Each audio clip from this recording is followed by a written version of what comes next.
بسم اللہ الرحمن الرحیم۔ السلام علیکم ورحمۃ اللہ وبرکاتہ۔ مسلمان ہر سال اسلامی مہینے ذوالحجہ کی 8 سے 12 تاریخ کو سعودیہ عرب کے شہر مکہ مکرمہ کی زیارت کے لیے حاضر ہو کر وہاں جو مخصوص عبادتیں انجام دیتے ہیں، اس مجموعہ عبادات کو اسلامی اصطلاح میں حج اور ان انجام دی جانے والی عبادات کو مناسک حج کہتے ہیں۔ دین اسلام میں حج ہر صاحب استطاعت بالغ مسلمان پر زندگی بھر میں ایک مرتبہ فرض مناسک حج کی ابتدا ہر سال ہے۔ جیسا کہ قرآن میں ہے، حج اسلام کے 5 ارکان میں سے سب سے آخری رکن ہے۔ 8 ذوالحجہ سے ہوتی ہے۔ حاجی متعین میقات حج سے احرام باندھ کر کعبے کی زیارت کے لیے روانہ ہوتے ہیں۔ وہاں پر پہنچ کر طواف کرتے ہیں، پھر منی روانہ ہوتے ہیں اور وہاں یوم الترویہ گزر کر عرفات آتے ہیں اور یہاں ایک دن کا وقف ہوتا ہے۔ اسی دن کو یوم عرفہ، یوم سعی، عید قربانی، یوم حلق و قصر وغیرہ کہا جاتا ہے۔ اس کے بعد حجاج رمی جمار یعنی کنکریاں پھینکنے کے لیے اپا جاتے ہیں۔ اس کے بعد مکہ واپس آ کر طواف کرتے ہیں اور پھر واپس منی جا کر ایام تشریق گزارتے ہیں۔ اس کے بعد حجاج دوبارہ مکہ واپس آ کر طواف کرتے ہیں اور یوں حج کے جملہ مناسک مکمل ہوتے ہیں۔ زندگی میں ایک بار صاحب استطاعت پر حج فرض ہے اور اس کے بعد جتنے بھی حج کیے جائیں گے ان کا شمار نفل حج میں ہوگا۔ ابو ہریرہ نے محمد صلی اللہ علیہ وآلہ وسلم سے نقل کیا ہے، لوگو تم پر حج فرض کیا گیا ہے، چنانچہ حج ادا کرو۔ صحابہ نے سوال کیا، یا رسول اللہ، کیا ہر مسلمان پر ہر سال حج فرض ہے؟ تو محمد صلی اللہ علیہ وآلہ وسلم خاموش ہو گئے۔ دوبارہ یہی سوال کیا گیا تو رسول اللہ صلی اللہ علیہ وآلہ وسلم نے فرمایا، اگر میں ہاں کہہ دیتا تو واقعی فرض ہو جاتا اور ایسا تم لوگ نہیں کر پاتے۔ پھر کہا، جتنا میں کہوں اتنا سنو، اس سے آگے نہ پوچھو۔ فرضیت حج کی 5 شرائط ہیں۔ پہلی شرط مسلمان ہونا۔ غیر مسلموں پر حج فرض نہیں اور نہ ہی ان کے لیے مناسک حج ادا کرنا جائز ہے۔ دوسری شرط عقل ہے۔ پاگل مجنون پر حج فرض نہیں۔ تیسری شرط بالغ ہو، نابالغ بچے پر حج فرض نہیں ہے۔ چوتھی شرط آزادی ہو، غلام اور باندی پر حج فرض نہیں۔ پانچویں شرط استطاعت رکھتا ہو۔ استطاعت کا مفہوم یہ ہے کہ حج محض ان افراد پر فرض ہے اور اس کی جسمانی و مالی استطاعت رکھتے ہوں۔ عورت ہے تو شرعی محرم بھی لازم ہے۔ اب حج کرنے کے لیے 5 شرائط بتائی گئی کہ یہ 5 شرطیں جو ہیں یہ ہونی لازم ہیں۔ ایسی بہت سی باتیں ہیں۔ اب جو صاحب استطاعت ہیں ان میں اتنا حوصلہ نہیں ہوتا ہے کہ وہ اپنے ریلیٹیوز میں سے کسی کو کر دیں۔ ان کا یہی شوق ہوتا ہے کہ ہم پوری فیملی جائیں اور بار بار جائیں۔ چھوٹے بچے ہیں ان کو بھی جو ہے وہ لے جاتے ہیں۔ اب حج کرنے کے لیے 5 شرطیں کیا بیان کی گئی ہیں۔ پہلی شرط ہے کہ وہ مسلمان ہونا چاہیے۔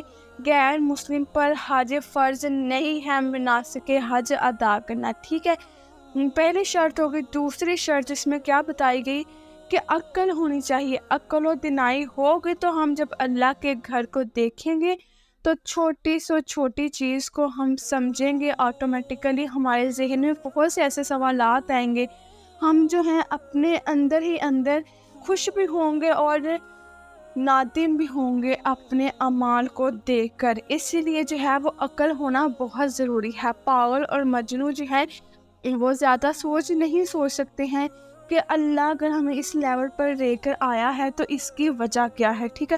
یہ 2 شرطیں ہوگی۔ تیسری شرط کیا ہے کہ بالغ ہونا چاہیے، نابالغ بچے پر حج فرض نہیں ہے۔ اور اگر ہم یہ تیسری شرط کو آج کے دور میں مد نظر رکھ لیں تو جن کے پاس اتنی توفیق ہے کہ یعنی کہ وہ حج کر سکتے ہیں، آپ صلی اللہ علیہ وآلہ وسلم نے کیا کہا؟ حج ایک دفعہ فرض ہے، اگر بار بار حج کریں گے تو وہ نفلی عبادت میں کاؤنٹ ہوگا۔ اس لیے بہتر ہے اگر آپ نے ایک دفعہ حج کر لیا، ٹھیک ہے، اللہ کا جب گھر دیکھتے ہیں تو بار بار شوق پیدا ہوتا ہے کہ ہم اللہ کا گھر جو ہے وہ بار بار دیکھیں۔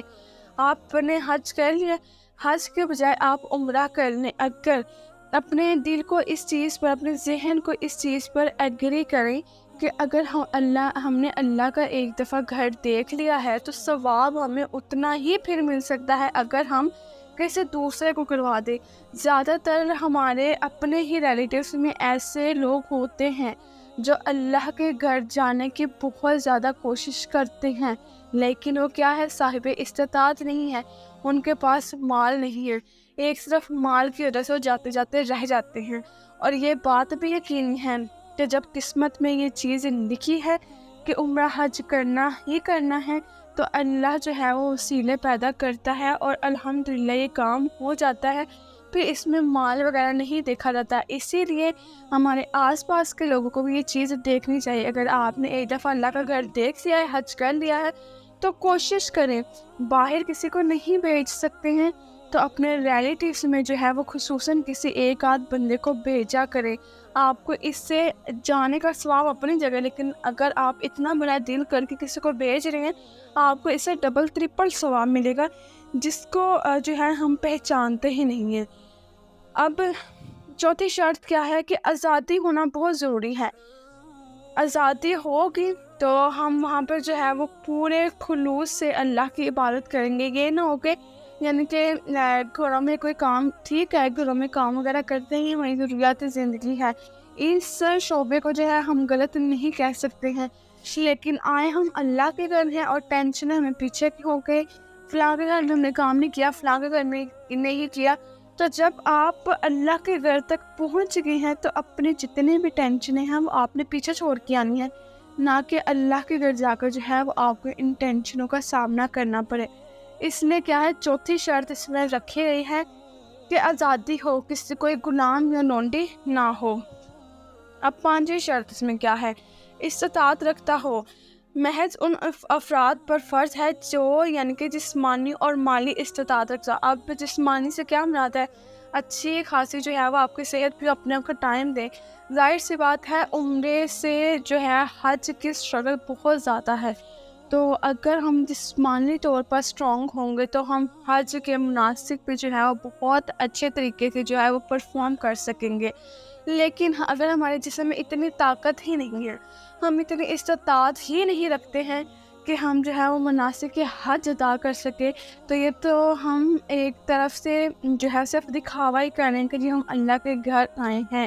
تو اس لیے اس کی 5 اور سب سے اہم شرط یہی ہے کہ ایک تو آپ جسمانی اور مالی طور پر استطاعت رکھتے ہو۔ مال والی بات آ گئی، مال جو ہے یہ ہماری دوسری کیٹیگری اس لیے ہے کیونکہ اگر اللہ نے ہماری قسمت میں یہ چیز لکھی ہے نا تو وہاں پہ مال بھی نہیں کام آئے گا، اللہ خود ہی ہمارے لیے وسیلے جو ہے وہ بناتا جائے گا۔ اور اگر ہماری قسمت میں لکھا گیا ہے کہ ہم نے اللہ کا گھر دیکھنا ہے تو ہم اللہ کا گھر جو ہے وہ لازمی دیکھیں گے۔ اب اگر کوئی عورت ہے وہ جانا چاہتی ہے حج پہ تو اس کے لیے لازم ہے کہ عورت کے ساتھ جو ہے وہ شرعی محرم لازم ہے۔ اب حج کی فضیلت میں سب سے پہلے اسے اسلام کے 5 ستونوں میں سے ایک اہم قرار دیا گیا ہے۔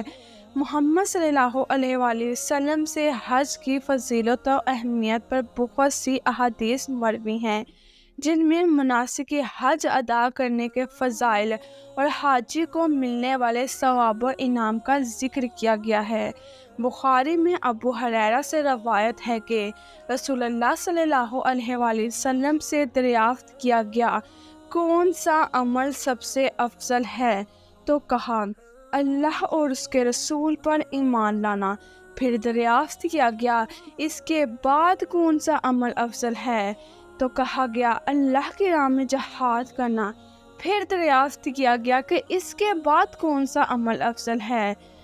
تو مسلم بخاری کی احادیث ان سے روایت ہے کہ محمد صلی اللہ علیہ وآلہ وسلم نے فرمایا، جس نے حج کیا اور فسق اور فحش کلام سے بچا تو وہ ایسا ہے جیسے ماں کے پیٹ سے پیدا ہوا ہے۔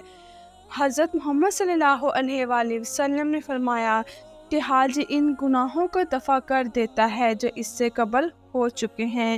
صحیح بخاری میں ابو ہریرہ سے روایت ہے کہ محمد صلی اللہ علیہ وآلہ وسلم نے فرمایا، عمرہ کرنا دوسرے عمرے تک گناہوں کا کفارہ بن جاتا ہے، اور مقبول حج کا بدلہ سوائے جنت کے کچھ نہیں ہے۔ ابو ہریرہ سے روایت ہے کہ محمد صلی اللہ علیہ وآلہ وسلم نے فرمایا، بوڑھوں، کمزوروں اور عورتوں کا جہاد حج اور عمرہ ہے۔ کیا ہی خوبصورت بات کی گئی کہ افضل عمل جو ہے وہ پوچھے گئے، جس میں حج کا ذکر کیا گیا۔ دیکھیں، جب ہم اللہ کے راہ میں کام کرتے ہیں، اللہ کے گھر جاتے ہیں، تو سب سے مین پوائنٹ جو ہمارا ہونا چاہیے کہ وہ ہم دنیاوی ہر چیز کو بھول کر جو ہے اسے اللہ سے لے کر لگا لیں۔ اب بہت سی ایسے باتیں ہوتی ہیں جن کو جو ہے وہ بڑھ چڑھ کر بیان کیا جاتا ہے۔ زیادہ تر وہ دنیاوی باتیں ہوتی ہیں، ایک کی لڑائی دوسرے سے ہو گئی، فلاں کی بیٹی یہ کرتی ہے، فلاں کی بہو یہ کرتی ہے۔ اس طرح کے آس پاس کی جو ہماری باتیں ہوتی ہیں، یہ جب پھیلائی جاتی ہیں، کی جاتی ہیں، تو اپنے جو ہے وہ انسٹرکشنز دی جاتی ہیں کہ جی ایسا نہیں تو ایسا کرنا چاہیے، ٹھیک ہے۔ تو سب سے پہلے تو ہم جو ہے وہ گناہ میں شامل ہو رہے ہیں کیونکہ ہم چغلی کر رہے ہیں۔ اگر ہم چغلی نہیں بھی کر رہے ہیں، سامنے والا ہمارے پاس بیٹھا ہوا ہے، وہ ہی کسی کی چغلی کر رہا ہے، تو ہم بھی جو ہے وہ چغلی کے برابر ہی اس چیز کے گناہ گار ہیں۔ تو سب سے پہلے جو ہے، اگر ہم نے اللہ کے گھر جانا ہے تو اپنے آپ کو جو ہے اس چیز پر کر لیں کہ ہم نے کسی کی کوئی برائی نہیں کرنی ہے۔ جو جس طرح چلتا جا رہا ہے وہ چلی جائے، ہمارا صرف کام ہے اس کو روکنا۔ اگر وہ نہیں رکتا ہے تو اپنے معاملات جو ہیں وہ اللہ پر چھوڑ دینے چاہیے۔ صرف یہ نہیں ہے کہ ایک دفعہ ہم نے عمرہ حج کر لیا، صرف چاہے وہ 15 دن کا ہے، 21 دن کا ہے یا 40 دن کا ہے، کہ اتنے دن ہم نے کچھ نہیں کرنا، ایسا نہیں ہے۔ اگر جو پہلا حج ہوتا ہے نا، یعنی کہ جو پہلا عمرہ کیا جاتا ہے، تب سارے جب گناہ ہی معاف ہو جاتے ہیں، ہم نئے سرے سے جو ہے وہ پھر ہماری زندگی سٹارٹ ہو رہی ہوتی ہے۔ تو اب یہ ہم پہ ڈیپینڈ کرتا ہے کہ اگر اللہ نے ہمیں اپنے گھر دکھانے کا موقع دیا ہے تو ہمیں چاہیے کہ پچھلی باتوں کو سب کچھ بھول جایا جائے اور اپنی نئی زندگی کا آغاز کیا جائے، ٹھیک ہے۔ جو آپ کو پتہ ہے کہ آپ کے آس پاس والے جو ہیں بہت زیادہ باتوں کو پھیلاتے ہیں، غلط مطلب لیتے ہیں، ایک کے دو لگا کر آگے بتاتے ہیں، تو کوشش کریں ان سے اوائڈ کریں، ان سے جو ہے اپنے رشتے جو ہے وہ ختم کر لیں۔ کل کو ان لوگوں نے ہمارے کام نہیں آنا ہے، کل کو ہمارے اعمال ہمارے کام آئیں گے۔ اگر اللہ نے ہمیں اپنے گھر بلا کے ہمارے تمام گناہوں کو معاف کر دیا ہے، تو یہ آگے اب ہماری سب سے بڑی خامی ہے کہ ہم دوبارہ انہی گناہوں کو جو ہے وہ ریپیٹ کریں گے، ان کی طرف جو ہے وہ دوبارہ راغب ہوں گے۔ یہ ہمیں اللہ کی طرف سے گولڈن چانس مل رہا ہے کہ ہمیں اللہ نے اپنے گھر کی زیارت بھی کرائی، اللہ نے اپنا گھر دکھایا ہمیں، ہر چیز جو ہے ہم نے وہاں کی دیکھی، وہاں پر رہ کے ہم وہاں پہ بھی کھو گئے۔ تو جب ہم دوبارہ اپنے گھروں میں آتے ہیں تو کوشش کریں پھر یہاں پر بھی رہ کر جو ہے اپنے اصول اللہ کے گھر والے اپنائے جائیں، تو دیکھیے گا کہ کتنی زندگیاں اس سے بدلتی ہیں، ٹھیک۔ اور یہاں پر حج کے بہت امپورٹنٹ اور بہت اچھی بات کیا بیان کی گئی ہے کہ حج کرنے کے بعد، یعنی کہ اگر ہم اللہ کی بات میں مشغول رہتے ہیں تو سب سے پہلے تو ہمارے سارے گناہ اللہ معاف کر دیتا ہے۔ پچھلے جتنا بھی ہم نے بڑے سے بڑا گناہ بھی کیا نا، لیکن اگر ہم اللہ کے گھر کو دیکھ کر سچے دل سے اپنی توبہ کرتے ہیں، اللہ سے معافی مانگتے ہیں، تو ہمارے سارے پچھڑے گناہ معاف ہو جاتے ہیں۔ تو ایک وہ انسان ایسا ہوتا ہے کہ جب پہلے دن جب بچہ ماں کے پیٹ سے نکلا تھا، ٹھیک ہے، اب آپ اس چیز کو امیجن کریں، ایک دن کا بچہ جب ماں کے پیٹ سے نکلتا ہے وہ کتنے گناہ کر لیتا ہے۔ وہ تو ایک معصوم سا پھول ہوتا ہے، اس کو تو کسی چیز کا نہیں پتا۔ پہلے بات تو یہ ہے کہ وہ ان چیزوں کی طرف آنا ہی نہیں چاہتا، دنیا میں آنا ہی نہیں چاہتا ہوتا، جس کی وجہ سے وہ روتا ہے۔ لیکن ہم اس کے چھوٹی سے چھوٹی چیزوں پہ، چھوٹی سے چھوٹی حرکتوں پہ ہم خوش ہوتے ہیں۔ تو اللہ کا بھی ہم اپنے بندے کے ساتھ جو ہے وہ معاملہ ایسا ہی ہے۔ ہم اللہ سے سچے دل سے توبہ کرتے ہیں، اللہ ہمارے پچھلے تمام گناہ معاف کر دیتا ہے۔ اور اس کی مثال اس طرح سے دی گئی ہے کہ جب بچہ جو ہے پہلے دن کا بچہ ہوتا ہے، ویسا ہی جو ہے وہ بڑا انسان بھی ویسا ہی ہوتا ہے کہ اس نے بھی کچھ بھی نہیں کیا ہے۔ اللہ بھی جو ہے وہ اپنے بندے کی چھوٹی سے چھوٹی حرکت پر اسی طرح خوش ہوتا ہے جس طرح ماں باپ، آس پاس، نانا دادی، یعنی سارے خوش ہوتے ہیں نا بچے کو چھوٹی سے چھوٹی حرکت دیکھ کے۔ تو اسی طرح جو ہے اللہ کے اپنے بندے کے چھوٹی سے چھوٹی اس طرح کی حرکت کو دیکھ کے خوش ہوتے ہیں کہ میرا بندہ جو ہے وہ میری طرف متوجہ ہے، میری ہر چیز کو، ہر بات کو سن رہا ہے۔ اس لیے اگر اللہ نے جو ہے آپ کو ان چیزوں کو موقع دیے ہیں اپنے گھر سے کھانے کے لیے، تو ہمیں لازمی چاہیے کہ سب وقتی طور پر جو ہے وہاں پر گناہوں کی توبہ کر کے جو ہے یہاں پہ آ کر پھر گناہوں کی طرف راغب نہیں ہونا ہے، بلکہ اللہ سے جو ہے وہ یہ دعا کرنی ہے کہ اللہ ہمیں ثابت قدم رکھے، ہم اپنے جو ہے وہ قدموں پر مضبوط کر رہے ہیں کہ ہم نے جو ہے ادھر دوبارہ اپنے گھروں میں آ کر دنیا داری میں نہیں کھونا ہے، بلکہ اللہ کی طرف رجوع کرنا ہے۔ یہ جو موقع ہوتے ہیں یہ بار بار نہیں نصیب ہوتے، کیونکہ زندگیوں کا کسی کو بھی نہیں پتا کس کی جو ہے زندگی کہاں ختم ہو جانی ہے۔ اگر اللہ نے ہمیں جتنے بھی نیکی کے موقع دیے ہیں، ہمیں چاہیے کہ ان نیکیوں پہ جو ہے وہ بڑھ چڑھ کر جو ہے وہ حصہ لیں۔ تو حج کا مہینہ ہے، دعا کریں سب۔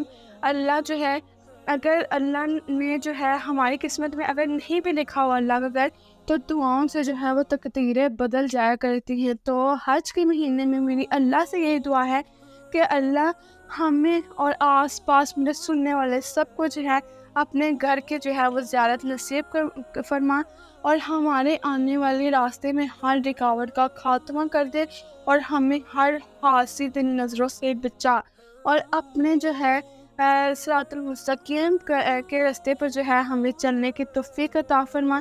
جتنے بے گناہ ہم کر چکے ہیں یا اللہ اس حج کے بابرکت مہینے میں ہمارے تمام گناہ معاف فرما، اور ہمیں اپنے گھر کی زیارت فرما۔ آمین۔